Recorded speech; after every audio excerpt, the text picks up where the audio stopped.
faut pas sous-estimer le travail qui est à faire quand tu regardes un entrepôt qui t'est livré vraiment de base. Donc, tu dois vraiment faire plusieurs trucs comme rajouter des lavabos à des places que tu n'aurais pas eu ça. Mais avant de parler de l'aménagement, parle-moi, tu es passé au Dragon. C'était quelques années. Vraiment, on n'est pas là, évidemment, mais les boissons étant ce qu'elles sont, les produits de consommation offrent un grand potentiel de croissance. All my life, been grinding all my life. Sacrifice, hustle, pay the price. Want a slice, got to roll the dice, that's why. All my life, I've been grinding all my life. Look, all my life, been grinding all my life. Sacrifice, hustle, pay the price. Want a slice, got to roll the dice, that's why. All my life, I've been grinding all my life. Look.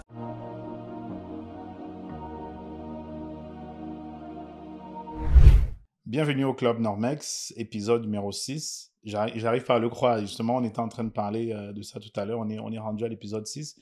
Et avant de commencer, je veux dire merci à tout le monde de nous suivre, d'être de plus en plus nombreux.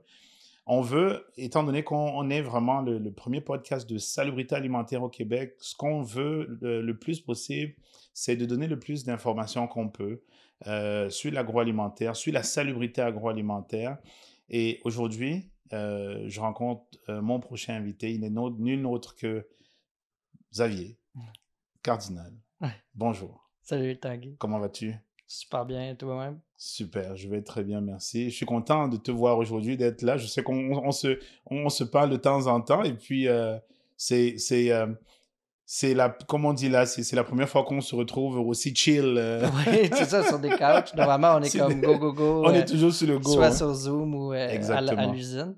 Merci de me recevoir. Honnêtement, je suis super content. C'est une belle expérience. Ouais. Super, magnifique.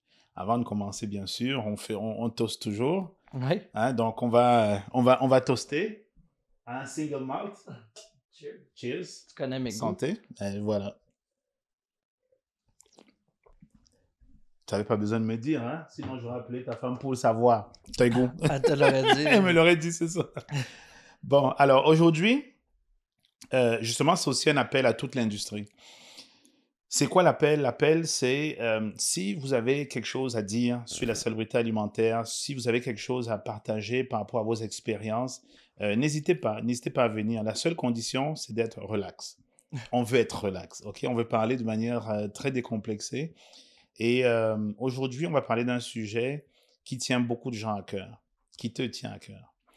On va parler de toutes sortes d'aménagements locatifs, de réaménagement interne. Mais avant de parler de ça, j'aimerais que tu me parles un peu de toi. Qui est Xavier Cardinal, président fondateur de Flood Drinks? Ouais, Xavier, il a fait ses études plus en administration, en finance, pas vraiment relié à faire des boissons gazeuses. Ouais. Passé beaucoup de temps dans les restaurants, donc être serveur. Un peu un épicurien, j'aime le vin, j'aime la bonne nourriture. Toujours à ce jour, on cuisine beaucoup à la maison, on se fait des bons petits repas. Puis c'est ça, on dirait que les débouchés dans l'industrie de la restauration sont pas nécessairement, en tout cas à la hauteur des ambitions que je voulais. Oui. Donc, de partir de mon entreprise, ça a été vraiment ma façon de pouvoir me développer comme personne, puis d'avoir le potentiel d'atteindre mes ambitions. Oui. J'ai eu la chance de le faire avec Alexis, qui est mon beau-frère par alliance. Puis c'est difficile de le faire tout seul. Je pense pas que je l'aurais fait tout seul, en fait. Oui. Un petit clin d'œil en passant à Alexis, d'ailleurs, à qui j'ai parlé également. Oui, qui est à Cuba en ce moment, le chanceux. Oh, le chanceux. Au moment où vous allez regarder le podcast, peut-être que ce sera plus l'hiver, mais en ce moment, il fait très froid. Oui. Mais, donc, sans lui, nous, on est comme vraiment deux revers d'une médaille, donc on se complète super bien. Les choses que l'un aime, généralement, l'autre n'aime pas, donc c'est facile de juste se donner les tâches en sachant que ça va être bien fait. Puis, c'est ça, donc nous, on est parti de loin, on a fait beaucoup de kombucha pour commencer, on fermentait notre propre thé, puis on inventait nos propres saveurs, tout à même notre petit local là, qu'on a au début loué et puis éventuellement acheté là, à Gatineau. On a toujours été sous l'Agence canadienne de l'inspection des aliments, donc Puis même Est-ce que vous vendiez à l'extérieur de déjà, la province? même on voulait déjà juste vendre à avant, Ottawa. juste avant que tu continues, je vais juste rappeler à notre audience que tu es situé à Gatineau, donc en Outaouais. Ouais. Exact, oui. Donc, très proche de l'Ontario. Oui. Donc, nous, c'était plus facile de développer des points de vente de ce côté-là de la rivière. C'est sûr qu'on avait vraiment une belle commercialisation juste avant le COVID parce qu'on était très installés dans des petits cafés pour les fonctionnaires, etc. Puis là, du jour au lendemain, on a perdu 80% de nos points de vente. Il nous restait seulement les épiceries qu'on n'avait pas encore super bien développées. Donc, pour nous, ça a été... Et ça, c'était suite à la COVID? Oui, donc vraiment en mars 2020, là, tout a fermé, puis on a perdu, c'est ça, beaucoup de revenus. Oui. Il a fallu qu'on se réinvente. On a essayé la vente en ligne. Il y a eu l'achat local au début qui a été un bon second souffle là, pour nous garder aller. Mais, veux pas, le kombucha était un marché ultra saturé, très compétitif. Le marché des boissons en général l'est, très compétitif, mais plus une niche. Donc, nous, on a fallu se réinventer. On a fait des pivots. Puis, on a finalement on est tombé sur la limonade. Puis, on est dans notre 3e année où on vend de la limonade, mais à l'année 1, on avait déjà frappé le seuil de rentabilité. Puis à la 2e, là, on a commencé à générer un profit. Donc, on s'est rendu compte qu'en étant innovant, puis je veux dire, on n'a pas réinventé la roue, là, on a fait des limonades, je veux dire, comme la première business que tout le monde a eu, là, de stand de limonade dans le quartier. Mais on a amené un petit côté plus élevé. En anglais, je dirais elevated en termes d'ingrédients. On utilise des herbes fraîches, les vrais jus, donc pas de concentré, etc. Puis toujours, puis de ça, c'est un bagage qu'on traîne depuis le kombucha aussi, l'économie circulaire. Donc vraiment de récupérer les fruits invendus des marchés d'alimentation. Maintenant, on travaille plus avec les importateurs directement parce que volume oblige. Donc en grossissant, on n'a pas le choix de prendre des très grands volumes de fruits invendus pour concevoir nos produits. Et ça, c'est quelque chose que j'aime beaucoup de ce que vous faites. Le fait de faire l'économie circulaire, parce que plusieurs personnes n'y pensent pas. Plusieurs personnes, même plusieurs compagnies sont dans la consommation, parfois c'est même la surconsommation, et ça crée beaucoup de gaspillage. Donc, c'est quelque chose que je respecte beaucoup. Puis ça a une pression, on parle beaucoup d'inflation en ce moment, mais le fait de rentrer ces fruits-là, pour pas créer de short sur les marchés, donc cause une hausse dans les prix qu'on voit en épicerie. Donc, s'il y a personne qui fait comme nous, puis d'essayer de récupérer les miettes, si on peut le dire, parce que c'est pas... il y en a énormément qui jettent malheureusement. Là. C'est dur de chiffrer les volumes, mais ça reste que si on faisait juste importer davantage de fruits, on aurait une pression à la hausse des prix de toutes les façons. Donc, au final, c'est plus sain pour l'économie interne du Canada de récupérer au maximum ses ressources. Puis, c'est sûr que pour nous, en partant, ce concept-là, ça nous a causé certaines craintes au niveau alimentaire, comme la protection de nos consommateurs, c'est clé. On ne peut pas se permettre d'empoisonner personne. Et même au niveau de salubrité alimentaire. Exact. Donc, l'idée, ça a été de monter cette idée-là, de récupérer dans les épiceries, etc., nous-mêmes, donc avec nos voitures, avec des bacs qu'on scellait puis qu'on transportait jusqu'à notre manufacture fermée. Mais on a fait venir un agent du MAPAC directement chez nous.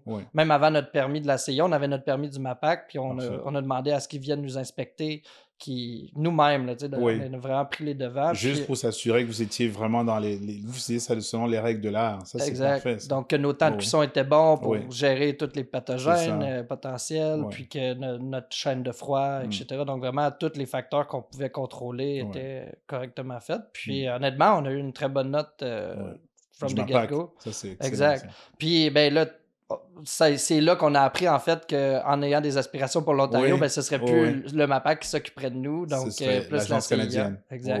C'est ça. Donc, tu sais, ce que tu me dis là, ça me fait penser, il y a plusieurs années, c'est une chaîne de magasins que je ne nommerai pas. C'était pas de sa faute, OK?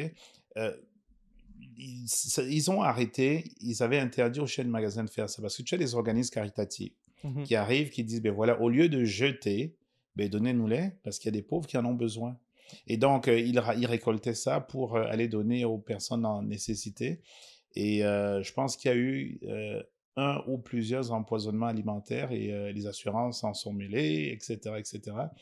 Donc, les chaînes magasins ont arrêté de faire ça. Je ne sais pas si elles ont recommencé, mais je trouve que ce serait bien de continuer, mais avec un meilleur contrôle. C'est-à-dire, tu vas voir les chaînes magasins jeter la nourriture, la bonne nourriture, parce qu'il y a des restes. On va jeter ça dans un gros bac à l'arrière et puis on met des cadenas sur le bac, justement pour empêcher les gens de venir. Ça, j'ai trouvé ça un peu dommage. Ouais, Quoi. c'est sûr. Non, honnêtement, surtout dans les temps où on vit avec l'insécurité alimentaire. Oui, Mais c'est au moins, je peux te rassurer, il y en a encore qui se c'est fait. bon. Nous, on travaille étroitement avec 3R Québec de Excellent. Gatineau, qui, Ouais. lui, dans le fond, on récolte à toutes les épiceries ou presque Oui. là, de la région. Oui. Puis après ça, il refait une distribution. Donc, Oui. tu peux vraiment aller chez eux, te monter une Excellent. épicerie, Oui. tu sais, l'équivalent de 200$ d'épicerie. Magnifique. Mais c'est sûr que tu n'auras pas les Oui. produits top-notch que tu serais habitué Oui. de voir au IGA, mais tu n'auras pas non plus le prix Oui. qui Mais vient à la, avec, à la là. fin de la journée, c'est d'un aliment ou un fruit, un légume qui est récupéré. Et si ça. c'est récupéré, ben, il va servir à quelqu'un qui ne pourrait pas pu se le procurer normalement.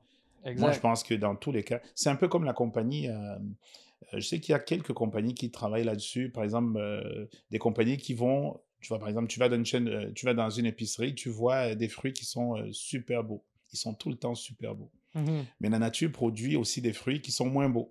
Exact. Mais on ne les retrouve pas en magasin. Non. Et donc, il y a des compagnies qui ont eu la magnifique idée de dire, ben, nous, on va récupérer tous les produits laits, Ouais. on va les vendre. Pourquoi pas? Oui, de plus en plus, on Ben en oui. a. Ça peut être sous forme de vente en ligne, Oui. comme il y en a qui sont carrément en consigne. Ils ont Ouais. leurs installations en consigne dans les épiceries, puis Et voilà. Voilà. tu peux aller chercher tes aliments qui ont été Oui. mis de côté pour toi. Ouais. Non, moi, je suis content de savoir qu'il y a de plus en plus d'innovation à ce Ouais. sens-là pour Excellent. aider le rescapage d'aliments. Ouais. Je pense que c'est essentiel. Excellent. Alors, parle-moi ben, avant de parler de l'aménagement, parle-moi, tu es passé au Dragon. Oh, d'accord. C'était quelques années, il y a 1 ou Oui, 2 ben ans? ça fait 2 ans maintenant. Oui. Bientôt, c'est en mars. Là, en C'est quoi fait, ton expérience de passer au Dragon? Comment, raconte-moi depuis le début, là, comment ça a commencé? Ben, dans le fond, tu as une comme pré-audition, tu sais, Oui. pour te faire sélectionner. Après ça, ils te revoient. Tout ça était à distance là, D'accord. avec les avantages de la technologie maintenant. Ben Là. oui. Donc, on a pu Ouais. présenter notre speech qu'on pensait faire au Dragon, Oui. donc devant le comité de Des sélection. sélections, oui. Ça a été beaucoup de pratique, je te dirais, Alex. OK. Puis moi, Ouais.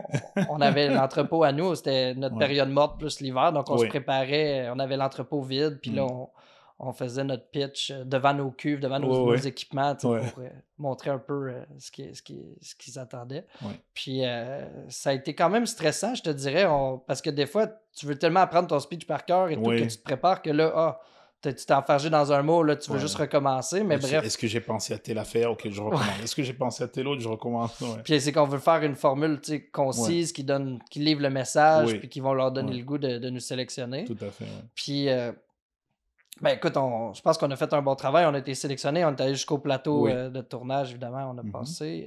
Ça a été une grosse journée, ça, le tournage, parce qu'on était là 4 heures avant le tournage, OK. mais on était les derniers à passer de notre batch de comment dire, de pitch, candidats, ceux qui faisaient exact. ouais. Puis ben là, t'es toute la journée un peu en latence, puis t'attends de passer, tu te pratiques. Et là, le etc. stress n'arrête pas de Oui, monter. Là, je passe à quel moment? Ouais. Oui, puis là, ben, vient le temps du maquillage, puis voilà, tu y vas, il te lance avec les lions, là, les dragons.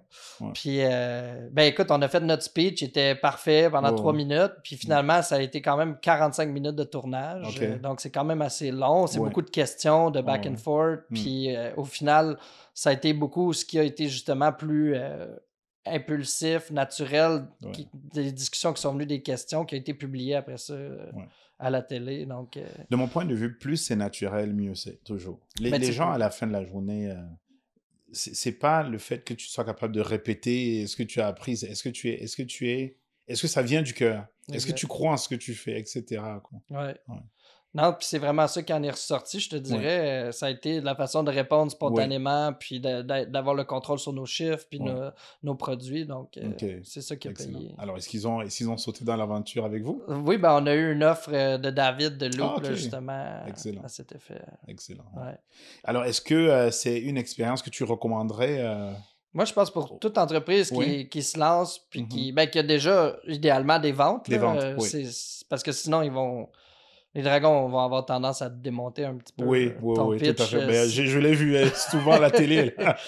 Puis, honnêtement, c'est une belle visibilité. Oui. Tu sais, presque 1 million de codes d'écoute, si je ne me trompe pas, par épisode. Excellent. Donc, ça te donne vraiment un très bon échantillonnage. Ouais. C'est bon si tu as un bon filet de vente en ligne, après ça, en parallèle, pour être capable de récupérer les ventes. Puis, idéalement, je recommanderais à la personne aussi d'avoir une bonne distribution, tout dépendant du produit. Là. Nous, on est dans l'alimentaire, donc d'avoir déjà une position dans les grandes chaînes, là, que ce soit IGA, Métro, pour que les gens puissent plus facilement te trouver par la suite, parce que souvent...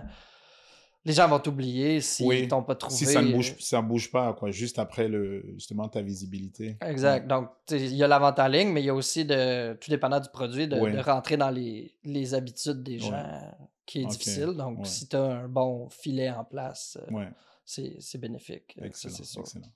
Alors, si on revient sur Flood Drinks, donc on a fait le kombucha, on est passé au dragon. Lorsque tu es passé au dragon, est-ce que tu étais déjà Flood Drinks ou bien Flood Kombucha? Flood Drinks déjà, oui. C'était puis déjà Flood Drinks. On n'a pas parlé des kombucha là, on a amené nos limonades, des produits sans alcool qu'on crée, principalement vendus sur les fermes Loufa.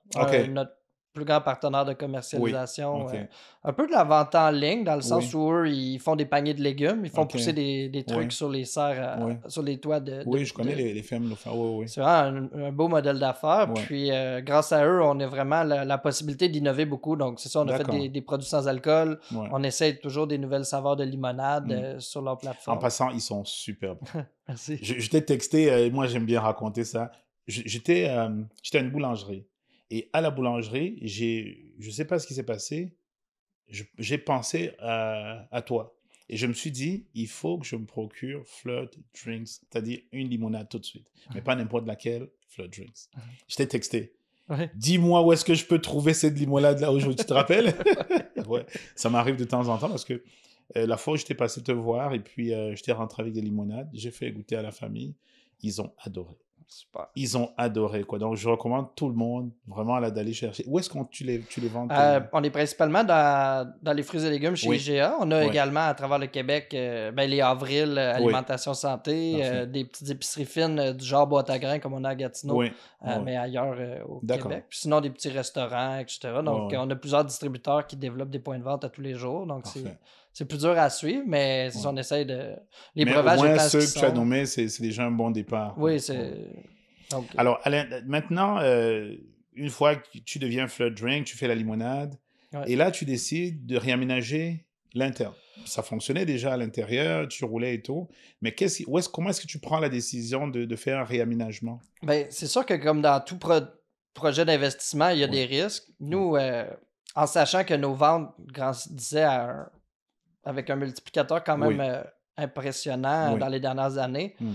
Puis avec l'expérience puis les hautes saisons qu'on a vécues dans le passé, on sait que ça va être trop difficile de le faire à partir de notre petite manufacture pour l'été qui arrive. Donc, puis la vie étant ce qu'elle est, elle nous a offert l'opportunité de louer le logement parallèle aux notes. Donc, c'est vraiment... un blessing d'avoir cette option-là. Là, tu as juste augmenté d'une porte. Là. Donc, plutôt que d'avoir à grossir de 5 fois trop gros, puis d'avoir à saigner de ce trop gros loyer-là pendant beaucoup de temps. Donc, pour nous, ça nous a offert vraiment une belle opportunité. Puis, ça nous permet aussi d'opérer plus longtemps, d'avoir un moins gros shutdown entre les deux installations. Mais c'est ça, on fait le move parce qu'on le sait que les hautes saisons, on est déjà à 110% de capacité. Puis on manque d'espace aussi d'entreposage, qu'il soit réfrigéré ou sec. Puis on veut également rentrer un nouveau format de packaging, donc la canette. Qui est pour nous... Ben, tout le monde le sait déjà. C'est la prochaine étape, bien sûr. C'est la prochaine étape, puis c'est la recyclabilité. Il y a vraiment beaucoup d'avantages pour le consommateur aussi en termes de pratico-pratique. La canette, c'est vraiment le contenant du futur. Donc, pour nous, c'est juste logique d'aller vers ça. Par contre, c'est des gros coûts, puis justement, de l'espace qu'on n'avait pas. Donc, tout ça mis ensemble nous forçait vraiment à trouver une solution pour notre expansion. Puis, c'est ça, on a beaucoup de pression de nouveaux clients, de clients actuels pour la traçabilité, mais Oui. aussi principalement le ACEP, là, Oui. qui est pas mal le plus populaire, en Tout tout à cas fait. dans le créneau où on est, Oui, de normes de salubrité. Donc, exact. tout ça ensemble, on s'est dit, prenons l'opportunité de vraiment tout refaire On à fait zéro. tout ça, ok, d'accord. On fait table rase, puis on ouais. recommence. Et donc, ce que je comprends, c'est si tu veux, le déclencheur, c'est les ventes. Donc, parce que les ventes poussent, ben, il faut avoir la capacité à l'interne pour supporter ces ventes-là. Donc, Exact. on fait l'aménagement. Moi, je ne recommanderais pas à quelqu'un d'aller chercher son ACEP si il pense pas qu'il peut en avoir des répercussions Oui, tout de suite. absolument. Que ce soit au niveau de nouveaux clients ou juste nous, c'est beaucoup pour la traçabilité Oui, aussi. tout à fait. Juste Oui, d'avoir une meilleure traçabilité puis Oui. d'avoir un contrôle qualité sur nos oui, processus, c'est super important en grandissant comme absolument. entreprise. On peut pas se permettre d'avoir des coquilles qui sortent sur le marché. Tout puis à fait. Tu sais, lorsqu'on fait de la consultation, il y a plusieurs personnes, plusieurs clients qui nous appellent, plusieurs manufacturiers, ils posent exactement cette question-là. La question à savoir, est-ce qu'il faut aller vers ACEP ou pas? Est-ce qu'il faut aller vers, il y a d'autres normes, GFSI ou pas? Mhm. Et la réponse est souvent, mais ça dépend. Ça dépend de quelle est la raison pour laquelle tu veux le faire. Si tu es MAPAC et que tu veux vendre au Québec et que tu n'as pas un déclencheur qui te force à aller vers ACEP, ben, rencontre la norme du MAPAC. Si tu vends à l'extérieur du Québec, là, tu es obligé de rencontrer la norme de l'Agence canadienne. Mhm. Après ça, le troisième volet, c'est si tu as des clients, comme par exemple les Costco de ce monde, les Sobeys de ce monde, etc., eux, ils vont t'exiger d'aller vers soit un ACEP, soit un GFSI. Mhm. Donc, je suis d'accord avec toi que l'intention ne doit pas être tout de suite « je veux aller vers ACEP » sans avoir vu un peu ce que le marché demande. Là. C'est ça, Absolument. exact. Parce que Ouais. souvent, ben, ça va demander des besoins de financement. Puis Oui. si tu n'es pas capable de montrer Oui. des bonnes prévisions Exact. aux différents acteurs financiers, ben, Exact. tu vas avoir de la misère à trouver ton argent. Tout Puis à au fait. final, ben, c'est la fameuse expression sales and cash flow. Sales tu and sais, cash flow, ben, qui absolument. Cash is king. Oui, exact. Ça prend un autre sip. Oui, I drink to that. Cash is king. Alors, tu prends la décision d'agrandir. Comment se passe la planification? Qu'est-ce que tu dois tenir compte de quoi lorsque Ben, tu fais ta planification? Je te dirais, comme j'ai dit en entrée de jeu, je suis un gars de comptabilité, de Oui. finance. Pas vraiment un gars nécessairement d'opération. Par la bande, oui, là, parce Oui. qu'au sein de Flirt, j'ai toujours été dans les opérations. Oui, Mon réflexe a été d'aller chercher de l'information, chercher de l'intelligence de Oui. d'autres personnes comme parfait. Tanguy Oui. et Toga. Oui. Il m'a beaucoup chapeauté Oui. dans mon choix de processus, puis de matériaux, de comment on aménage. Oui. J'ai fait faire aussi des plans d'aménagement par Oui. un consultant externe. Parfait. Puis j'ai également trouvé un spécialiste du milieu brassicole, donc OK. plus des microbrasseurs, Oui. mais honnêtement, son expérience terrain, puis ce qu'il a développé dans sa vie, là, que ce soit Oui. de la petite brasserie à la grosse brasserie de près de 10 millions de dollars. OK. Moi, je voulais cette expérience-là pour justement qu'on puisse trouver le meilleur qualité-prix pour Oui. nos ambitions. Dans le fond, on voulait pas nécessairement juste continuer de faire une petite usine, Oui. petit train va loin avec Tout nos à fait. propres investissements. Oui. Donc, c'était d'aller chercher justement ces connaissances-là. Tu sais, quand tu les as pas, souvent, tu peux trouver quelqu'un qui les Exactement. a puis le payer Tout à fait. pour te les Et partager. est-ce que tu as dû avoir un gestionnaire de projet ou c'est pas nécessaire? Ça a été moi. Oui, C'est ok. encore moi à ce jour. Oui. J'utilise des outils comme des Gantt charts puis des trucs comme ça pour vraiment... Excuse-moi de te couper là, parce que ça, c'est Vas-y. super important. Est-ce que tous ces outils-là, est-ce qu'ils sont à la disposition de tout le monde? Il faut avoir des connaissances particulières. Ben, Alexis a été très bon pour moi là-dedans parce qu'il a fait beaucoup de recherches pour Oui. comment nous aider à structurer la Parfait. compagnie dans le back-end. Oui. Puis bon, on a trouvé Notion, Oui. qui est Ok, juste parfait. un logiciel. Oui, ça prend beaucoup de temps à l'implémenter Oui. parce qu'il est très... Mais ça fait sa force parce qu'il est 100% customizable. Oui. Donc, tu peux vraiment en faire ce que tu veux. Puis, Oui. justement, ce projet-là d'usine, ben, j'ai mis tous mes processus Oui. de rénovation, admettons, en ordre de date. Puis, Mhm. il peut me le présenter après ça en Excellent. timeline. Ouais. Puis, je suis capable de... C'est bon ça. Ah, j'ai-tu fait cet appel-là? Ben là, je suis Mhm. capable d'aller voir où Ouais. je suis dans tel processus. Ouais. Donc, c'est C'est vraiment... C'est clé. Longtemps, on n'avait pas vraiment d'outils. On utilisait juste nos calendriers. Oui. Puis, Oui. tu sais, un léger Outlook. CRM, exact. Ouais. Puis, des fois, il y a des choses qui tombent en décraque, Oui. puis c'est pas idéal. Donc, C'est ça. on veut tout le temps se raffiner, toujours devenir de meilleurs entrepreneurs. Donc, c'est en ayant les bons outils. C'est ça. Puis pour revenir à ta question, c'est que oui, ces outils-là sont disponibles. Souvent, ils sont gratuits ou ils demandent... ben, tu peux faire le free trial pour voir si c'est quelque chose que tu penses que la valeur ajoutée te bénéficierait. Puis souvent, je te dirais, si l'outil, tu t'en sers puis que tu te rends compte qu'il facilite ta vie, ben, le 20$ ou 30$ qu'il coûte par mois te rapporte au moins 1 heure de travail. Donc souvent, ton heure vaut beaucoup plus que 20$ ou 30$ par souvent, c'est ça? Exact. Alors, donc, on va dire, on se lance là-dedans, on est planificateur du projet et puis... tu vas acheter les équipements, tu dois démolir probablement des murs. Est-ce que tu rencontres des professionnels? Qu'est-ce que tu fais? Oui, ben dans le fond, surtout pour le trou dans le mur, ça, d'entrée de jeu, on s'est dit ça pourrait avoir des impacts sur la structure du bâtiment. Donc, on va aller parler avec un ingénieur. Tout à fait. On a trouvé aussi un spécialiste en fondation. Parfait. Parce que nous, c'est un mur de béton, donc quelqu'un qui s'occupe des fondations. Oui. Tout ça dans l'optique de s'assurer que quand on va faire le trou, on est capable de renforcer le mur en fonction. Que soit le béton craque ou que le poids de la neige. Au Canada, on a cet enjeu-là de poids. Devienne un problème. Puis, ben, tout ça dans l'optique de aussi la santé des employés, santé de l'entreprise en général. Donc, ça a été un must pour nous de faire ça. Trouver les bons matériaux aussi, c'est quand même un bon travail. Tu parlais d'équipement aussi. Nous, on est à cheval entre trouver de l'usager puis du neuf. Pour certaines choses, on veut absolument du neuf parce qu'on a des besoins plus spécifiques. Mais pour d'autres, l'usager est quand même quelque chose d'intéressant parce que généralement, tout ce qui est packaging, c'est du bon équipement qui les gens généralement tiennent bien en forme. Donc, tu peux récupérer à bon prix des encanneuses. Tout à fait, oui. Ah, c'est excellent ça. Donc, comment tu prends la décision entre usager versus neuf? Est-ce que c'est au feeling? Est-ce que c'est... c'est avec la recherche. Puis justement, mon consultant en brassicole, lui, il a déjà fait plusieurs erreurs. Donc, j'essaie d'apprendre de ses erreurs en même temps. Puis il connaît un petit peu plus les machines qui sont historiquement bonnes dans leur industrie. Puis on a les mêmes besoins, ou presque, que les brasseurs. Donc, on va les mettre sous les mêmes charges de travail, donc ça va donner à peu près le même résultat final. Exact. Je te dirais, tout ce qui lâche puis qui va avoir un impact sur notre stabilité de produit puis la salubrité, ça, on va avoir tendance à prendre vraiment du neuf pour être sûr que la machinerie est bien. Que ça tienne et puis ça ne contamine pas le produit. Exact. Puis qu'on puisse garder notre chaîne de froid.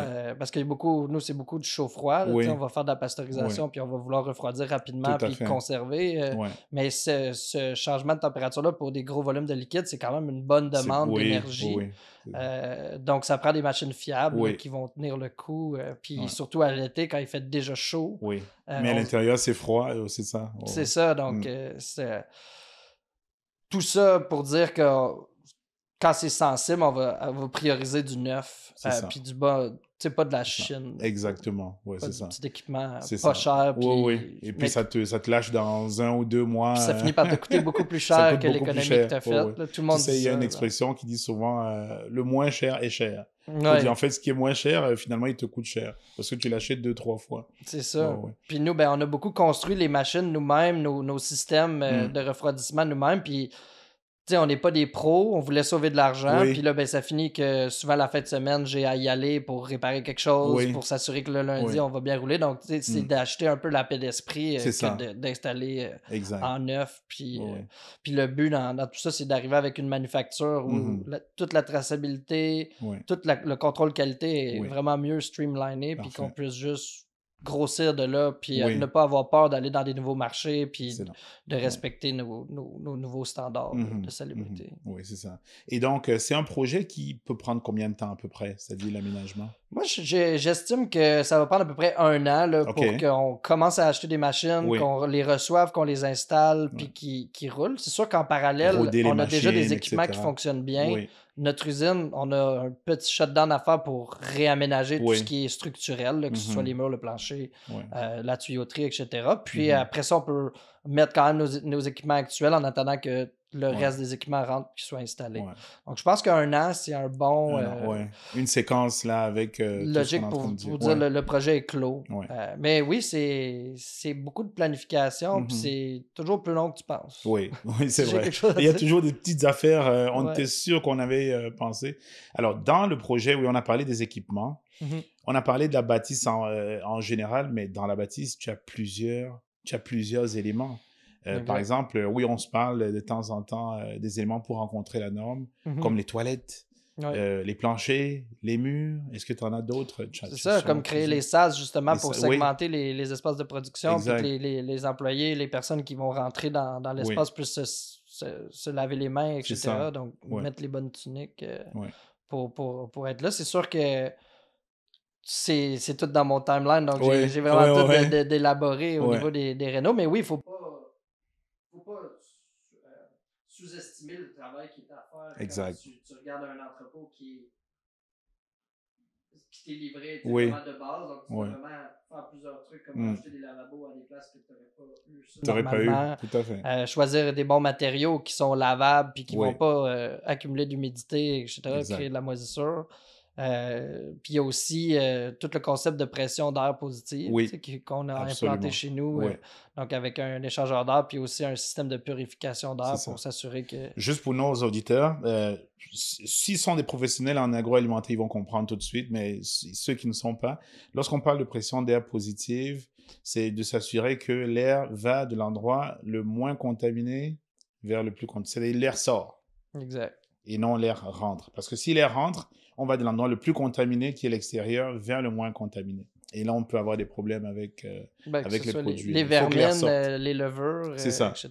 Tout à fait. Les vermines, les levures. Surtout, c'est très, très important dans ton produit. Surtout qu'on n'a pas la pasteurisation post-packaging. Donc, ce serait un tunnel de pasteurisation. Mais notre entreprise étant de la taille qu'elle a, elle n'a pas les ressources ni l'espace pour se permettre ça. Donc, ça va être beaucoup en amont, dans le fond, d'avoir un processus très, très salubre. Tout à fait. Mais il faut justement contrôler toutes ces chances-là de contamination externe. Et donc, une fois qu'on a tout installé, on a dit que ça prend à peu près 1 an, on va dire ça comme ça. L'idée, c'est que pendant qu'on installe, ça aussi, je pense c'est important de dire, pendant qu'on installe, on commence, là, le plan ACEP, là, on n'attend pas. Non, c'est ça, on a déjà commencé ensemble, puis on est en train d'intégrer dans Normex. À date, moi, j'adore, c'est super facile à utiliser, puis pour, venant de, les entrepreneurs, souvent, on n'a pas le temps. Puis on n'a pas les ressources non plus d'avoir quelqu'un dédié à ACEP, donc c'est un autre de nos chapeaux qu'on se rajoute. C'est ça. Donc d'avoir une option qui est simple, qui n'est pas time extensive, puis... J'aurais pu le faire peut-être avec des tableurs Excel et tout, mais ça demande un suivi beaucoup plus intense. C'est plus dur à gérer. Donc, généralement, on veut juste la paix d'esprit et la facilité. Parce que notre valeur ajoutée n'est pas nécessairement dans ça pour l'entreprise. C'est un must, mais tu as plus à gagner ailleurs. Tout à fait. Tout à fait. Donc, tu vas chercher au niveau de l'efficacité. Là. Exact. Tout à fait, J'aime souvent dire que si une compagnie a le papier, travaille avec du papier, et qu'ils ont 95%, 96% de l'audit, ben, Normex ne va pas les amener à 99%, c'est pas ça le but. Normex va leur permettre d'avoir le 95%, mais en utilisant beaucoup moins de ressources, beaucoup moins de temps aussi. Puis moins de papier aussi. Et moins de papier, surtout moins de papier. Papier qu'on perd, papier... tu peux pas... je considère que tu peux pas vraiment garder ta traçabilité sur papier parce que c'est comme une chaîne. C'est plus difficile. Si tu perds un maillon, ben, ta chaîne est finie, puis t'es perdu. Exactement. Puis... C'est beaucoup plus difficile. Donc, c'est pour ça que d'avoir tout ça numérique, ça fait une grosse... Et comment est-ce que tu vois Flood Drinks? On est à Gatineau, tu viens de faire une expansion intéressante, vraiment importante même. Dans 5 ans, où est-ce que tu vois Flood Drinks? Ben, écoutez, peut-être vous semblez audacieux, mais Alex et moi, on vise atteindre le 30 millions de chiffre d'affaires d'ici 5 ans. C'est sûr qu'en ce moment, on n'est pas là, évidemment, mais les boissons étant ce qu'elles sont... les produits de consommation offrent un grand potentiel de croissance. Puis, c'est sûr que notre manufacture actuelle ne peut pas supporter, Oui. même la nouvelle Ça ne va pourra prendre pas une autre supporter expansion, autant, soit une probablement. autre expansion ou une sous-traitance ou Oui. autre. Des fois, pour les marchés américains, justement, c'est plus simple de faire sous-traiter là-bas Oui. pour se sauver Oui. du transport, etc. Oui. Donc, tout ça, c'est des choses en suspens encore à valider Oui. avec le À temps. Pour discuter. l'instant, on veut quand même continuer de développer notre marché québécois. Oui. On pense qu'on a des beaux produits, Oui. il y a beaucoup d'optimisation à faire, beaucoup d'organique à aller chercher, Oui. mais aussi pénétrer des nouveaux marchés comme l'Ontario, Oui. que ce soit simplement Toronto Tout à fait. ou plus vers l'ouest également. Donc, on verrait Flirt se spécialiser encore une fois dans les Oui. limonades pétillantes parce qu'on ne veut pas réinventer nécessairement tous nos produits encore. Oui. On sait que ceux-là fonctionnent bien puis qu'ils ont beaucoup de potentiel. Mhm. Mais on n'enlève pas de notre vision de créer d'autres produits, C'est ça. principalement dans les boissons, parce que idéalement, notre usine est conçue pour faire ça. Oui. Mais écoutez, dans l'alimentaire, il y a tellement d'opportunités, puis il y a tellement de fruits et de légumes qui se jettent Exact. qu'on a Ben oui. plein de ressources premières pour C'est ça. créer des nouveaux produits tout le temps. En tout cas, on va te souhaiter avec Alexis bonne chance et Merci. j'ai un bon feeling là par rapport à votre trajectoire. Là. Ok. On va se reparler de ça dans 5 ans. Oui. On va prendre un autre cible dans 5 ans. Merci. Allez. Merci de l'invitation. Merci. Super apprécié. Moi aussi.